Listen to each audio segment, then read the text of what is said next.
بسم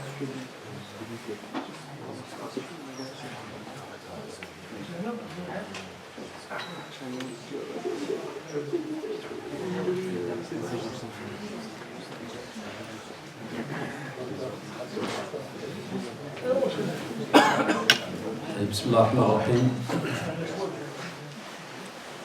بسم الله الرحمن الرحيم. إن الحمد لله نحمده تعالى ونستعينه ونستغفره ونعوذ بالله من شرور أنفسنا ومن سيئات أعمالنا. من يهده الله فلا مضل له ومن يضلل فلا هادي له. أشهد أن لا إله إلا الله وحده لا شريك له وأشهد أن محمدا عبده ورسوله وبعد. أيها الإخوة والأخوات السلام عليكم ورحمة الله وبركاته. Jazakumullah pour votre présence. Et on continue comme d'habitude nos rappels mensuels. Et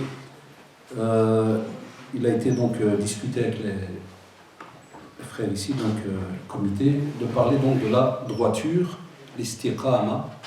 Et comme vous l'avez remarqué, dans le titre on a mis donc la droiture, virgule, pas si facile. Alors, parce que je crois que vous vous êtes habitués maintenant depuis que vous écoutez les rappels, à chaque fois qu'il y a une pratique qui émane du Coran et de la Sunna, ou bien du Coran ou de la Sunna, comme vous savez, ça ne plaît pas à Satan la'anallah. Alors, parce qu'il sait que si c'est Allah subhanahu wa ta'ala qui a demandé de mettre en pratique cette action, c'est qu'Allah subhanahu wa ta'ala sait qu'il y a un bien immense pour le croyant. Et dès qu'il y a un bien immense pour le croyant, ya shabab, sachez alors que Shaitan Allah, ça ne l'arrange pas. Alors, parce que dès qu'il y a un bien, c'est qu'il y aura comme finalité le paradis. Ça. Et qui dit paradis, dit que de l'autre côté, wal'aïdou billah, il y a l'enfer. Et Satan Allah, il sait qu'il est déjà condamné. Donc, il s'est juré de ne pas partir tout seul, de ne pas aller en Jahannam tout seul. Et donc, à chaque fois qu'il va trouver une action qui est demandée au croyant et qui va faire que ce croyant, subhanallah, va se rapprocher de plus en plus d'Allah subhanahu wa ta'ala avec, incha'Allah, ce bénéfice immense qui sera donc le paradis, eh bien, à ce moment-là, il va s'arranger donc à casser tout ce travail. Et on a remarqué que l'être humain, durant sa vie, et vous le savez, il passe par différents stades. L'être humain passe par différents stades dans sa vie. Et chaque stade, c'est pour ça que même les parents qui sont là, les futurs parents et tout, et même les jeunes qui m'entendent, ils vont être plus tard des futurs parents, soit vous vivez ce que je dis déjà, soit vous allez plus tard de nouveau devoir être au courant et mettre en pratique certaines choses. Ça veut dire quoi? Ça veut dire chaque stade par lequel on passe sur cette terre, il nous aide à forger un peu notre caractère. Il n'y a pas le choix. Il forge aussi notre personnalité. Chaque chose qu'on vit, ça va laisser des traces sur le caractère, la personnalité, et chaque chose que tu as pris quand tu es jeune, soit tu la travailles au fur et à mesure pour l'âge adulte et ainsi de suite, soit tu vas rester stagné dans la même situation, et à chaque fois que tu vas passer d'une étape à une autre, tu vas rater ces étapes. Et le Monseiba, c'est quoi? C'est que lorsque toi, tu seras de nouveau père ou mère, soit tu ne seras pas donné quelque chose de nouveau à tes enfants, puisque tu vas de nouveau remettre en pratique ce que toi tu as vécu. C'est comme si tes enfants seront une photocopie de toi, en général. Ou bien, si, alhamdoulilah, tu as fait ton possible pour engranger un tas d'informations, de pratiques, de ceci, de cela, eh bien, alhamdoulilah, tes enfants, eux, eh bien, ils prendront donc de toi. Comme on dit, entre guillemets, quoi qu'il arrive, nos parents, ils donnent, et les enfants, nos enfants, ils prennent. C'est comme des éponges. Et donc, quoi qu'il arrive, on sera très souvent, à un certain pourcent, le reflet de nos parents. C'est pour ça qu'on dit très souvent, c'est un père qui est un peu stressé. En général, tu trouves les enfants, ils sont un peu stressés. S'il y a un père un peu angoissé, en général, ou bien la mère, ou kada, donc il y a un certain pourcent, on retrouve, subhanallah, cela, donc chez les enfants. Et donc, chaque stade, comme vous l'avez remarqué, sera important pour la vie de chacun d'entre nous. Eh bien, ce petit rappel qu'on va donner aujourd'hui par rapport à la droiture, c'est justement pour, dans une petite heure, parce que vous allez recevoir les petits papiers pour les questions, je répondrai, c'est très serré maintenant, vous avez vu le temps avec l'Aïcha, je répondrai peut-être à 2-3 questions côté frère et 2-3 questions, Inch'Allah, côté donc sœur, jusqu'à ce que plus tard il y ait un peu plus de temps. Et on va remarquer donc chaque stade il a son importance, et pour comprendre justement qu'est-ce qu'on est censé apporter à nos enfants dans ce stade, eh bien, on parle de la droiture, l'istiqama. Allah subhanahu wa ta'ala, dans la sourate Fussilat, donc sourate 41, verset 30, il dit Ba'da a'udhu billahi minash shaitanir rajim, bismillahir rahmanir rahim, innal ladhina qalu rabbuna Allah thumma istaqamu. Subhanallah, innal ladhina qalu rabbuna Allah thumma. L'arabe commence à important. Thumma istaqamu. On voit là deux actions. La première, ils ont prononcé, ils ont dit. Qu'est-ce qu'ils ont dit? Ils ont dit que notre Seigneur est Allah subhanahu wa ta'ala. Thumma istaqamu, c'est-à-dire, et se conduisent avec droiture. Donc, on va se retrouver avec automatiquement deux actions très très importantes durant notre vie. Et ça, c'est le mouchkila qu'on a aujourd'hui avec certains de nos jeunes quand ils osent nous dire « Ouais, je suis musulman, mais je ne prie pas. Je suis musulman, mais je fais ceci et cela. » Dans le domaine, par exemple, du négatif. On leur dit « Allah d'alikum », ce n'est pas logique. Premièrement. Alors, ce n'est pas logique. Parce que la logique dit que si tu dis « Ashhadu an la ilaha illallah wa ashhadu anna Muhammadan Rasulullah », donc tu viens de donner une parole qui est que tu reconnais Allah subhanahu wa ta'ala comme étant ton créateur, ton Seigneur, tu n'adores personne d'autre en dehors de lui, donc chaque fois qu'il va te demander de faire quelque chose, tu vas lui dire Ya Allah, sami'na wa ata'na. On entend mais on pratique. Et pour wa ashhadu anna Muhammadan abduhu wa rasuluhu, tu reconnais que le prophète sallallahu alayhi wa sallam, il est le serviteur et le messager d'Allah subhanahu wa ta'ala. Et il a été envoyé par Allah subhanahu wa ta'ala. Et Allah subhanahu wa ta'ala lui a révélé le Coran, sa parole. Et lui nous a apporté les explications, la mise en pratique de cette religion, la sunna. Donc, Ya Muhammad, sallallahu alayhi wa sallam, je mettrai en pratique tout ce que tu vas me demander. Voilà pourquoi, Inna ladhina qalu rabbuna Allah, thumma istaqamu. Tu dis que justement, Allah subhanahu wa ta'ala, c'est ton Seigneur. Eh bien, va alors à la droiture, puisque c'est Allah qui te le demande. Va vers la droiture. Fais ton possible donc pour aller mettre en pratique qu'est-ce qui est rattaché donc à cette droiture. Il y a les jeunes, wallah, c'est très très important. Si on comprend cela, on sait comment régler notre vie au fur et à mesure. On sait comment revenir vers Allah subhanahu wa ta'ala. Et on sait aussi comment éviter des fois les pièges de shaitan, parce que des fois on a l'impression que c'est facile. Là, on est des êtres humains, on est faibles. Mais le fait qu'on n'est pas au courant de beaucoup de ces informations, et des fois les parents aussi ne sont pas au courant, certains, de ces informations-là, alors chacun d'entre nous, subhanallah, ici en Europe en général, il vit sa vie au jour le jour. Et dès qu'il est devant une épreuve, il ne sait même pas comment est-ce qu'il va devoir réagir.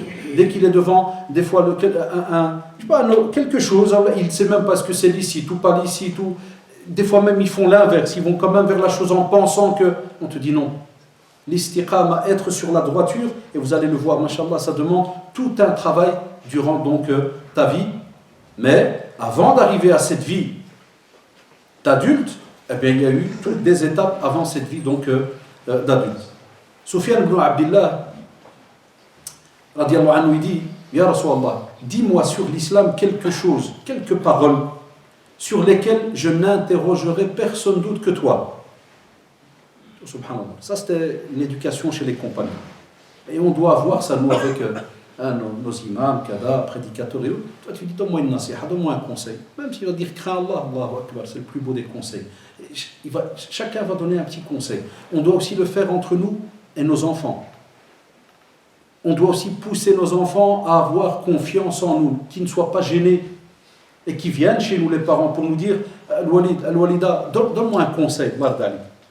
Donc, apprends-moi quelque chose, dis-moi quelque chose. Allahu Akbar, est-ce qu'on n'a rien à apprendre à nos enfants? Ou bien c'est que les écoles arabes qui vont faire ce travail, par exemple? Ou bien c'est que les imams, les prédicateurs qui font des doros? Là, c'est un rôle qui a été imposé aux parents. Kullukum ra'in. Chacun d'entre nous est comme un berger. Et le berger, il est responsable de quoi? De son troupeau. Regarde quelle belle image. Pour dire que normalement, un berger, subhanallah, wallah, il a peur pour son troupeau. Il ne dort pas si ses bêtes sont malades. Tu trouves quel exemple il a été donné? Parce que les Arabes en ce temps-là, les musulmans arabes, ils savaient c'est quoi s'occuper d'un troupeau. Comme nos parents, hafidahumullah et rahimallah al-jami', ceux qui ont été des fillaha, ceux qui ont été des gens dans l'agriculture, qui ont été dans tout ce qui est le domaine d'être berger et kada, ils savent c'est quoi l'importance de s'occuper, c'est une belle image qu'a donné le prophète, de s'occuper d'un troupeau. La même chose par rapport à ta famille. Eh bien, eux, ils faisaient cela avant avec le prophète sallallahu alayhi wa sallam. Parce qu'il est le garant de la révélation. Il est là, il est présent, et bien ils savent qu'il ne pourra sortir de sa bouche que du bien. Donc ils viennent chez lui, Rasulallah, prends-moi quelque chose. Et je demanderai à personne d'autre après. Il lui dit, Qul, dis, amantu billah, thumma istaqim. De nouveau, quel conseil? Dis, j'ai cru en Allah, subhanahu wa ta'ala. Et thumma istaqim, et puis maintiens-toi sur la droiture, ou bien reste droit, apporté donc par Muslim. On remarque alors que la droiture, ya shabab, en général chez les savants, résumé, parler facilement, ils te disent que c'est le fait de faire en sorte de se mettre ou de mettre en pratique tous les actes qui t'ont été demandés dans le domaine de l'obéissance envers Allah subhanahu wa ta'ala, mais avec sincérité. Et que ce soit les actes qui soient apparents ou des actes cachés. Parce qu'on a aussi un cœur. On a des membres, on va le voir, mais on a aussi un cœur. Ce cœur frétille, il y a des choses qui passent dedans. On a un cerveau. Il y a des idées qui passent dans le cerveau. Le musulman, Allah ibarak, mashallah, il contrôle tous ses membres. Nous, on croit souvent, on contrôle juste les mains, kada, quand on regarde. Pourquoi? Parce qu'il y a des gens qui nous regardent ou ceci ou cela. Abadan. Tous nos membres sont voués à Allah subhanahu wa ta'ala. Et c'est pour cela, Allah d'alikum, les savants, ils ont rajouté, ils ont dit que ce soit dans n'importe quel endroit et à toute heure. Tu veux savoir si tu es quelqu'un qui est sur la droiture? Comment es-tu quand tu es seul? Comment es-tu quand tu es avec des gens? Comment es-tu quand tu es avec tes parents? Comment es-tu quand tu es avec un patron? Et vous êtes virgule, tu rajoutes un peu tous les gens qui sont souvent importants à tes yeux, qui sont autour de toi. Et là, on va remarquer qu'il y a déjà un problème chez certains. On a des gens, subhanallah, qui ont peur de l'être humain. On a des gens qui, tellement ils ont peur de l'être humain, ils ont deux vies. Et les jeunes qui m'entendent, certains d'entre eux, ont ce fonctionnement-là. Quand ils sont avec les parents, ils ont un système de fonctionnement. Et ils vont montrer le silence, de la gentillesse, la tête qui est baissée. Mais lorsqu'ils se retrouvent seuls, il n'y a qu'Allah subhanahu wa ta'ala qui sait ce qu'ils sont capables de faire. Et nous qui travaillons dans l'enseignement, je l'ai déjà dit plein de fois, on le voit de nos propres yeux. Spécialement quand les parents nous disent « Ah non, Allah ibarak, mashallah, des belles phrases, lui il est là tout rouge. » Et toi tu le connais vraiment bien à l'école, c'est qui s'attache au plafond. Tu dis « C'est pas possible, parlez de votre fils là. » Dédoublement de la personnalité. Toi-même, psychologiquement, il y a un souci là. À l'âge de nous. Ça prouve aussi qu'il y a eu tout un problème depuis le début de l'éducation de l'enfant. Il y a des jeunes qui m'entendent là, si jamais ils sentent, et ils se disent, parce que c'est le but de nos visites. Sinon, vous auriez pu prendre Internet, tu mets droiture et au revoir. Là, ici, c'est parce que c'est pour échanger des exemples pratiques. Si jamais tu sens que ça soit le jeune ou un adulte parmi vous, que subhanallah, il a deux personnalités. Quand il est avec certains de cette manière, quand il est avec d'autres de cette manière-là. Hatta même, on le voit même dans la vie de couple. Combien de fois il n'y a pas de sœurs ou de frères qui se plaignent de leur mariage en te disant « Mon mari, quand il est avec les frères à l'extérieur, Allahu Akbar, quand il est avec la famille, Allahu Akbar, tout le monde dit « Meilleur que lui, il n'y a pas. Mais dès qu'il est à la maison, c'est un lion. Il mange tout le monde, l'ahfad. Tout le monde a peur de lui. » Hier encore dans un dars, une sœur elle mettait dit à la maison, pas moyen, ni de parler, ni de donner un avis. C'est tout, c'est l'écrit, il a raison, ça s'arrête là. Elle dit à la droiture. Est-ce que c'est quelqu'un qui peut dire que, mashallah, il est sur l'istiqama? Non. Donc, et dès qu'il est avec ses amis, c'est que, mashallah, oui, tiens frère, bismillah, oui, je voudrais un avis. Oui, il va écouter, il va donner des autres avis. Subhanallah, catastrophique. On a ça dans le couple. Ou des sœurs, la même chose, elle va aider partout dans la famille, les sourires, les ceci, tout ce que tu veux. Et puis quand il s'agit dans sa vie de couple, un autre visage. Le musulman ne vit pas de cette manière-là. Et c'est pour cela qu'on vous dit, quand vous voyez tous ces exemples-là, ça veut dire que déjà depuis le début, il y a eu un problème, subhanallah, dans l'apprentissage, dans l'éducation, donc de ce petit musulman ou cette petite musulmane. Aussi, on te dit que la droiture, c'est aussi suivre donc la sunna du prophète sallallahu alayhi wa sallam, comme on dit certains, mais avec les meilleurs comportements qui sont acceptés par Allah subhanahu wa ta'ala. Donc l'istiqama et shabab, écoutez-moi bien, ce n'est pas aussi tout simplement d'aller étudier tous les textes, le Coran, ceci, cela, kada, mais à côté, avoir un comportement d'exécrable. Et excusez-moi, c'est ce qui se passe chez certains jeunes aujourd'hui qui sont très très durs envers ceux qui les entourent. dans la pratique de la religion, ceci, cela, dans leurs avis.